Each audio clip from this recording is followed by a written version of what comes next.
وارزقنا تلاوته آناء اللیل وآناء النہار واجعلہ لنا حجتا یا رب العالمین آمین۔ اب ہم اللہ کے نام سے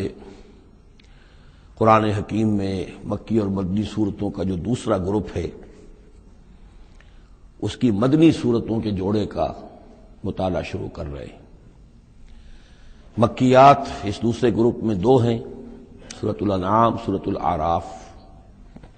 جن کا مطالعہ ہم کر چکے، اور میں نے ابتدا ہی میں عرض کیا تھا کہ یہ گروپ اس اعتبار سے متوازن ہے کہ اس میں دو ہی سورتیں مکی ہیں، دو ہی مدنی ہیں۔ انفال اور توبہ یہ دو مدنیات ہیں۔ ان کا جو ربط اور تعلق ہے اس گروپ کی مکی صورتوں کے ساتھ، پہلے تو اس کو سمجھ لیجئے۔ ہم دیکھ چکے ہیں سورہ انعام اور اعراف میں کہ ان میں اتمام حجت ہوا ہے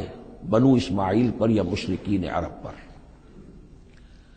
اس اتمام حجت کے بعد اللہ کا جو ہمیشہ سے ضابطہ اور قاعدہ رہا ہے، قانون رہا ہے کہ کسی رسول کے بھیجے جانے کے بعد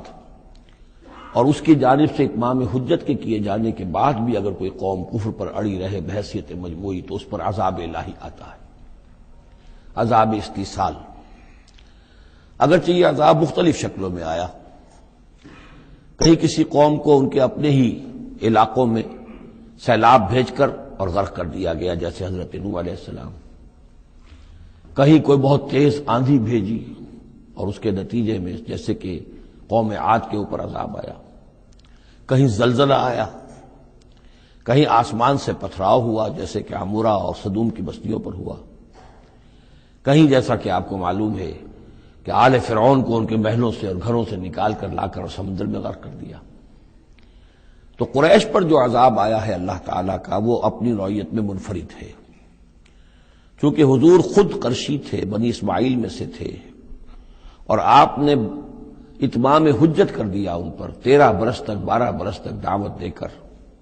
تو اب گویا کہ وہ عذاب الہی کے مستحق ہو گئے تھے۔ لیکن یہ عذاب الہی جو ہے قریش پر جو آیا ہے وہ بالاقساط آیا ہے۔ اس کی قسط اول ہے کہ جو غزوہ بدر میں ان تک پہنچی، انہیں مکے سے نکالا گیا جیسے کہ آل فرعون کو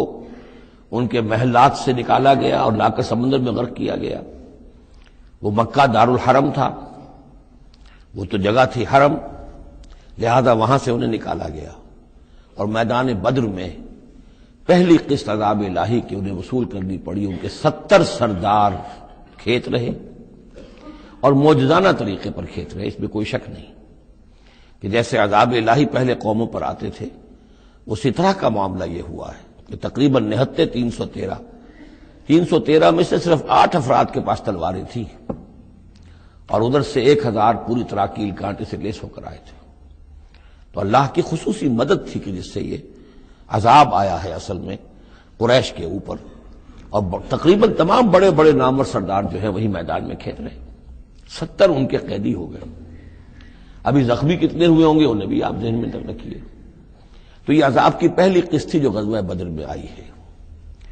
اور پھر عذاب کا آخری مرحلہ آیا ہے سن 9 ہجری میں،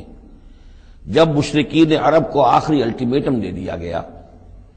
کہ اب بس چند مہینے کی تمہیں مہلت دی جا رہی ہے، اس کے اندر اندر یا ایمان لے آؤ اور یا تمہیں تہہ تیغ کر دیا جائے گا۔ فَإِذَا انسَلَخَ الْأَشْهُرُ الْحُرُمُ فَاقْتُلُوا الْمُشْرِكِينَ حَيْثُ وَجَدتُّمُوهُمْ۔ اب یہ انتہائی یوں سمجھیے کہ توہین اور تذلیل کے ساتھ چیلنج تھا۔ یہ دوسری بات ہے کہ وہ سب لوگ ایمان لے آئے اور یہ قتل عام کی نوبت نہیں آئی، لیکن یہ کہ یہ آخری قسط تھی۔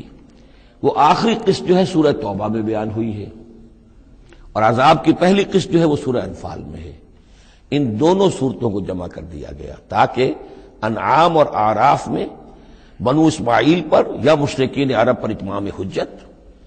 اور انفال اور توبہ میں ان پر جو عذاب الہی نازل ہوا اس کی تفصیل۔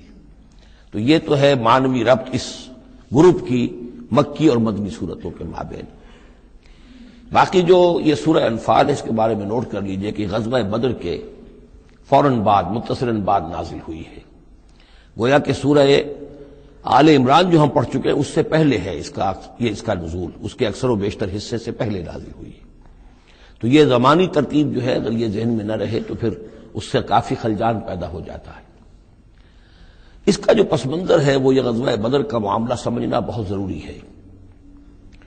دیکھیے یہاں تفصیل کا موقع تو ہے نہیں، میں نے سیرت النبی علیہ صاحب الصلاۃ والسلام سے منہج انقلاب نبوی کے جو مختلف سٹیپس ہیں کہ اس میں کن کن مراحل سے ہو کر آپ نے دین کے غلبے کا جو فرض منصبی آپ کے حوالے کیا گیا تھا اس کی تکمیل فرمائی، تو اس میں یوں سمجھیے کہ ایک مرحلہ تھا جو مکے میں طے ہو گیا، اور وہ اصل میں 4 مرحلے تھے: دعوت، تنظیم، تربیت اور صبر محض۔ وہاں ہاتھ اٹھانے کی اجازت نہیں تھی۔ ہم پڑھ آئے ہیں، سورہ نساء میں آ چکا ہے کہ اس وقت حکم تھا کفو ایدیکم، اپنے ہاتھ بندھے رکھو، تمہارے چاہے ٹکڑے اڑا دیے جائیں، تمہیں زندہ جلا دیا جائے، تم کوئی انتقامی کارروائی تو دور کی رہی، مدافعانہ کارروائی بھی نہیں کرو گے۔ No raising of hands even in self defence. یہ 4 مراحل تھے جو چلتے رہے تاں آ کے ایک طرف تو حضور کے پاس جانثاروں کی ایک جماعت تیار ہو گئی جو سرد و گرم چشیدہ تھے، ہر طرح کے حالات میں سے گزر چکے تھے، سختیاں جھیل چکے تھے، قربانیاں دے چکے تھے، ان کے اخلاص مع اللہ میں کسی شک و شبے کی گنجائش نہیں تھی، ان کے دل جو ہیں خالص ہو چکے تھے اللہ کے لیے۔ اور دوسری طرف یہ کہ اللہ تعالیٰ نے ایک دار الہجرت کا انتظام کر دیا، کھڑکی کھول دی مدینے کی طرف، ہجرت کا اہتمام ہو گیا تاکہ اہل ایمان کو وہاں سے نکال کر اور مدینے میں لے آیا جائے۔ اب یہاں سے اقدام ہو، اسی لیے ہجرت فرض کر دی گئی کہ اب تمام مسلمان یہاں آ جائیں۔